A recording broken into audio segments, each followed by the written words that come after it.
El próximo 2 de agosto vence el plazo para que las organizaciones políticas, 43 en total, que van a participar en las elecciones del próximo año, puedan inscribir alianzas electorales. Y luego de ello el jurado evaluará justamente los pedidos y las propuestas.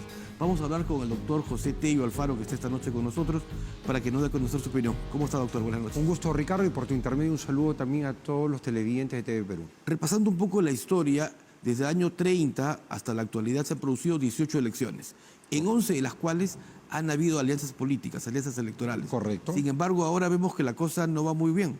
2021 y hasta el momento pinta también 2026. ¿Por qué? El 2021 era entendible que no hayan alianzas porque había una sobreexigencia legal para la conformación de alianzas. Ese es el término, sobreexigencia legal. Se pedía que para la conformación de alianzas, todo aquel que se sume, todo partido que se sume, agregue un punto a la valla electoral. Claro. Entonces, evidentemente era un desincentivo. ¿Por qué? Si eran 3 partidos, hablábamos de 7 puntos, no 5. Entonces, evidentemente en ese contexto no se consolidó ninguna alianza y tuvimos una elección que se caracterizó por votaciones muy, se podría decir en un término coloquial, muy chatas. O sea, normalmente veíamos candidatos que rompían el 30% y que obviamente apuntaban hacia una segunda vuelta electoral. Y veíamos también candidaturas con cierto arropamiento, superiores al 15%, que estaban ahí como que expectantes en un tercer, cuarto, quinto lugar. Ahora, cuando se da la elección de 2021, vemos de que las candidaturas que pasan a segunda vuelta están por debajo del 20%. Claro. Y encima de eso hay una fragmentación donde con 10 puntos o un poco más habían varios candidatos. Entonces, ¿a qué va mi comentario? Preveo que el 2026, más aún con 43 partidos políticos, si no 18 como los que hubieron en el 2021, el escenario puede ser más complicado. Veo de que no están, o sea, dándose las condiciones, por lo menos, como para escuchar una alianza que... Aunque las condiciones son más favorables que la anterior elección. Más favorables, solamente que es un tema de decisión. Y es un tema también de saberse de la aposta, porque normalmente en este punto de las alianzas es quién es el presidenciable. Esa es la gran disputa. Claro, ¿quiénes son los vices? ¿Quién es el número 1 al Senado? O sea, puestos claves o a la Cámara de Diputados.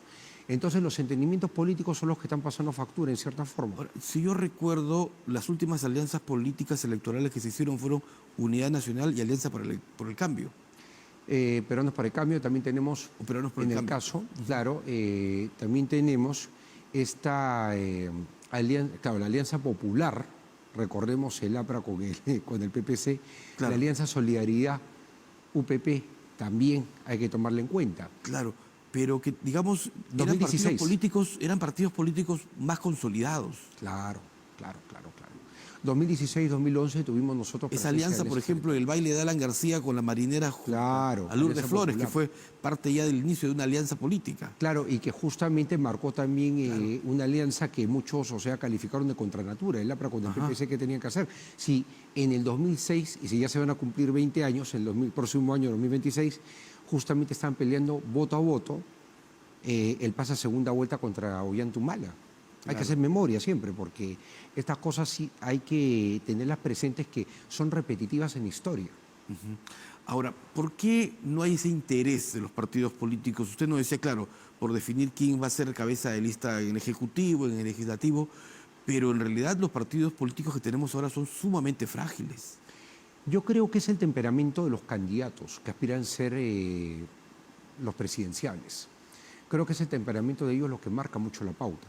¿Por qué? Porque en una situación donde pretenden ser, digamos, los que rompen el esquema, que aparecen disruptivos, los outsiders, bueno, cualquiera siente que puede ser quien reemplaza al actual presidente en el 2026.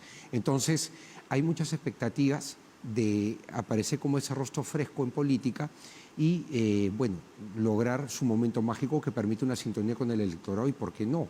O sea, respecto a candidatos que ya son conocidos, tener pues esa posibilidad de repuntar y ganar la elección. Hay que recordar, por ejemplo, el fenómeno de Julio Guzmán en el año 2016. Claro. El señor Guzmán se presenta a la elección y empieza con una campaña, en ese momento muy innovadora, de redes sociales, con las cuales empieza a repuntar respecto de otros candidatos.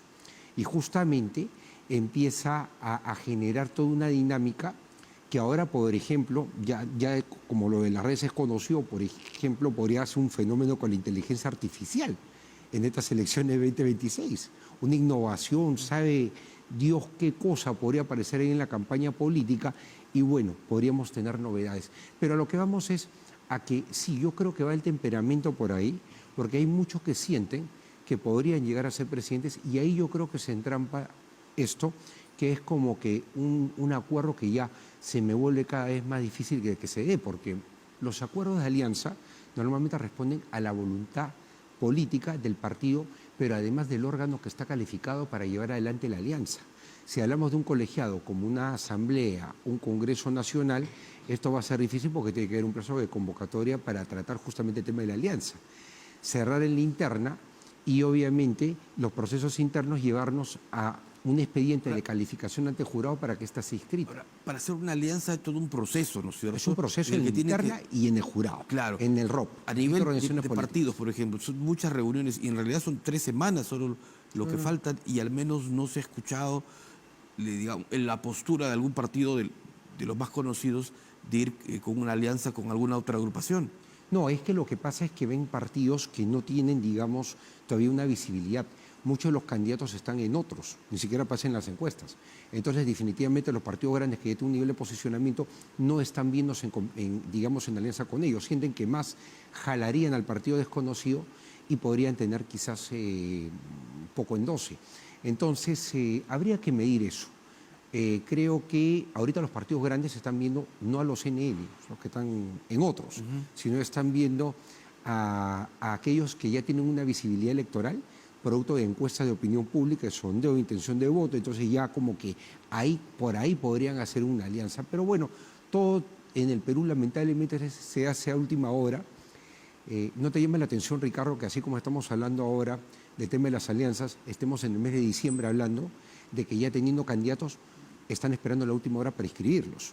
Claro. Eso ya es lo más probable que va a ocurrir. Y preocupante, ¿por qué? Porque el 2021 colapsó el sistema y partidos como el APRA, por ejemplo, o el PPC quedaron fuera de carrera porque a las 23:59 de la fecha límite ya no se podía escribir ninguna candidatura.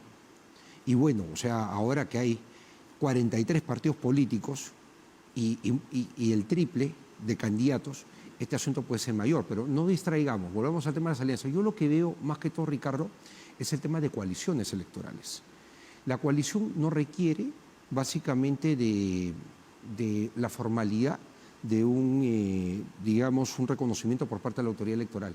Es una sumatoria de apoyos. En donde sí creo que estoy viendo es que los partidos políticos grandes se están acercando a los movimientos regionales. Claro. Esa negociación está allí, ¿no? Claro, pero esa negociación para la nacional es una coalición, porque el partido político no puede hacer alianza con el movimiento regional para una elección general. Lo puede hacer para una elección regional y municipal. Entonces, ahí se está dando la figura de la coalición. ¿Cuál puede ser la negociación?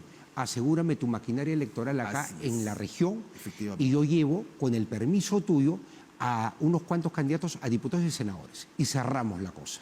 Entonces, ahí arman el proyecto presidencial o fortalecen el proyecto presidencial, el proyecto partidario, justamente con una alianza estratégica que no es en rigor tal, sino es una coalición. Porque hay que reconocer, y lo vuelvo a enfatizar, la alianza en elecciones generales es entre partidos políticos y tiene que tener un reconocimiento a la autoridad electoral de registro de organizaciones políticas, estar inscrito ahí, ¿ya? Y el plazo es hasta el 1 de septiembre que esté inscrita la alianza. En este supuesto hablamos de acercamientos, de coaliciones, de sumatoria de apoyo. Por ejemplo, candidatos que ya no van a ir a la elección. Hernando Soto, un ejemplo. Maneja un colectivo, maneja una cantidad de personas que lo sigue. Tranquilamente puede ir hacia una determinada candidatura, no necesariamente ahorita, más adelante. Claro, expresar su respaldo, ¿no? Como había otras oportunidades. Por supuesto, tratar de endosar algo. Obviamente puede haber un entendimiento sobre el escenario de llegar a ser gobierno aquella persona a la que le da el apoyo, aquel partido a que recibe el apoyo, y evidentemente corresponderle con algo, que es legítimo. Pero, por ejemplo, ahí podemos ver estos apoyos que yo vislumbro con mucha fuerza a partir de diciembre de este año, en que ya se ve quiénes son los candidatos presidenciales, ya la cosa está clara, y también se ve en las encuestas cómo va el movimiento de la votación, Claro. o la tendencia de voto hacia una determinada candidatura. Ahora, hablando hacia diciembre, que va a ser, digamos, la fecha principal, el 23 de diciembre vence el plazo para inscripción de candidaturas presidenciales y congresales. ¿Qué porcentaje de independientes pueden sumarse a la plancha presidencial y a las planchas congresales? No, hablemos de planchas o mejor dicho, de candidaturas al Parlamento, diputados y senadores.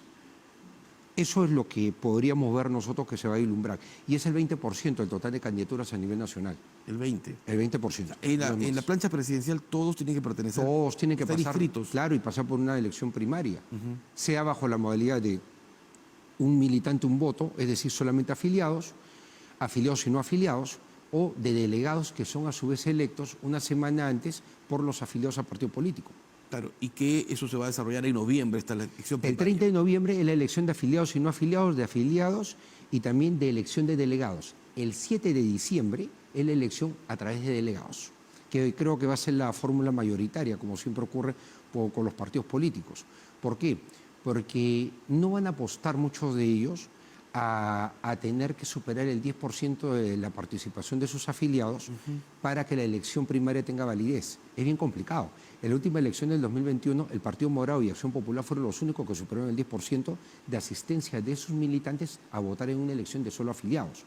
Ahora, yo preveo de que con esto del 10%, la mayoría va a optar estratégicamente por delegados, donde no hay límite para elegir a los delegados, y una vez electos los delegados, que pueden ser 10, 20, 50, el número que se determine, obviamente bastaría que el 10% de estos delegados vote y la elección tiene validez. Es algo mucho más manejable. Doctor Tello, el porcentaje que recibe cada partido político representado en el Congreso como parte del financiamiento público, ¿a cuánto asciende?